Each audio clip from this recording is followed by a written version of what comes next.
keep the states intact as a bulwark of freedom for themselves and as a bulwark against national impingement. Amanda Hughes. Quote, though we might give to such a government certain powers with safety, yet to give them full and unlimited powers of taxation and the national forces would be to establish a despotism, the definition of which is a government in which all power is concentrated in a single body. To take the old confederation and fashion it upon these principles would be establishing a power which would destroy the liberties of the people. It was seen that the necessary powers were too great to be trusted to a single body. They therefore formed two branches and divided the powers, that each might be a check upon the other.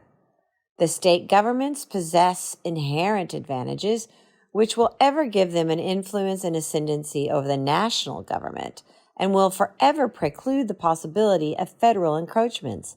That their liberties indeed can be subverted by the federal head is repugnant to every rule of political calculation. End quote. That was Alexander Hamilton in his speech, Compromises of the Constitution, June 20th, 1788, during the New York Ratifying Convention. On federal-state confrontation, Hamilton, an aide to General George Washington during the American Revolution and then our first Secretary of the Treasury, in speaking on this topic, quoted above, as he argued for the ratification of the United States Constitution, said, quote, we might give to such a government certain powers, he said to the proposed federal government, and yet, he continued, quote, to give them the full and unlimited powers of taxation and the national forces would be to establish a despotism, establishing a power which would destroy the liberties of the people, end quote. Hamilton wanted the states and their people to have power, too, as a counterweight to the danger of federal usurpation. These warnings note that liberty can be destroyed through abrupt or gradual means, either by a domestic tyrant or if a foreign force overwhelms it. Hamilton had the answer for both. Quote, the state governments possess inherent advantages which will ever give them an influence and ascendancy over the national government and will forever preclude the possibility of federal encroachments, end quote. Hamilton made it plain he sympathized with the states. Quote, that their liberties indeed can be subverted by the federal head is repugnant to every rule of political calculation, end quote. In other words, keep the states intact as a bulwark of freedom for themselves and as a bulwark against national impingement. This is part of the genius of the Constitution. For every legitimate power, there is a legitimate counterpower. As an entity intended to be indestructible, each state has a right and a duty to ensure its own integrity and survival. For example, the federal government leads the national defense, but if it won't, the states must act. For example, one of the state constitutions declares, quote, Texas is a free and independent state, subject only to the Constitution of the United States, and the maintenance of our free institutions and the perpetuity of the Union depend upon the preservation of the right of local self-government unimpaired to all the states, end quote.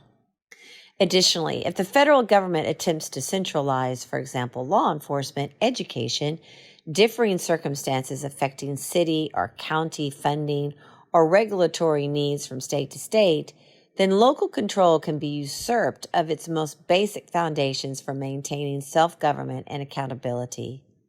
Through state constitutions, state legislatures, city and town councils, civil systems closest to the people are enabled to uphold Americans in charge of their own governing. Along with founders such as Hamilton, others later in American history learned the importance of state sovereignty, which meant local control and self-governing. For instance, Salmon P. Chase, appointed by President Abraham Lincoln in 1864 as Chief Justice of the United States in 1869, Chase opined on behalf of the court, quote, the Constitution and all its provisions looks to an indestructible union composed of indestructible states, end quote. So how precisely does the indestructible union interact with the indestructible states? This is a question each generation of Americans must carefully discern through the study of history. America's founders and framers of the Declaration of Independence and Constitution knew the dangers of centralized government that easily usurped the local decision-making process. From the study of world history, they understood this well, leading up to what would be contained in the words of the Declaration of Independence and fought for in the American Revolutionary War. Though they did not want war, they were willing to do so for independence. They discussed through meeting together, writing letters, pamphlets, and newspaper articles about how freedom is not free, and that the steps to gain independence would be slow and difficult, but worth it. They understood how a government distant from the people could easily turn into a tyrannical dictatorship of top-down control.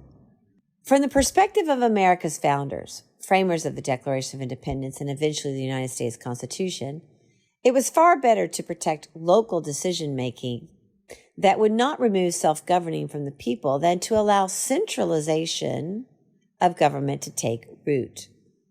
This was the importance they saw in limiting the federal government and ensuring liberty of the states and localities of America.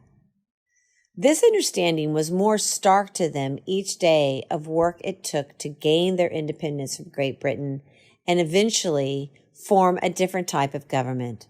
Samuel Adams emphasized this importance after the Second Continental Congress adopted the Declaration of Independence July 4, 1776. Then a little over a week later, the Articles of Confederation were presented on July 12th that would serve as a constitution to get the new nation's government started. In his speech, quote, on American independence, end quote, on August 1st, 1776, Adams stated, quote, our union is now complete, our constitution composed, established, and approved. You are now the guardians of your own liberties.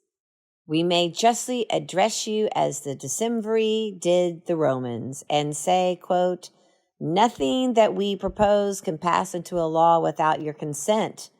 Be yourselves, O Americans, the authors of those laws on which your happiness depends, end quote.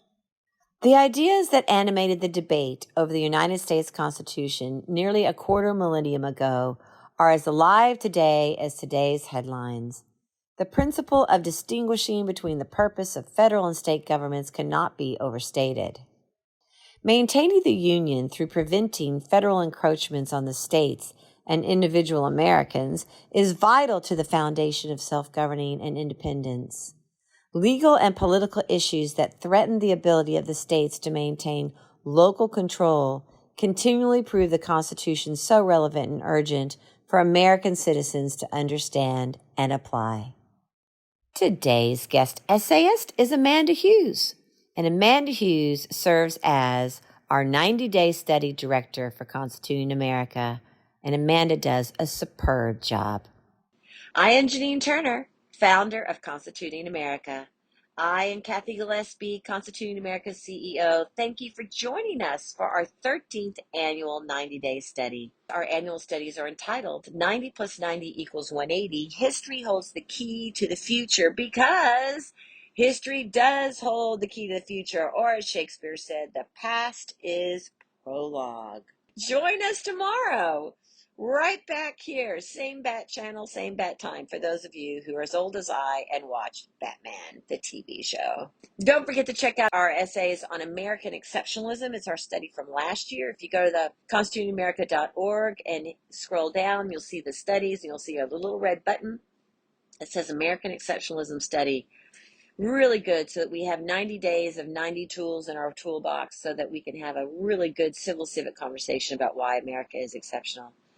Have a great day. We thank Amanda Hughes for championing these wonderful studies and for Bobby Rodriguez for editing these wonderful essays and sending them out there into the universe.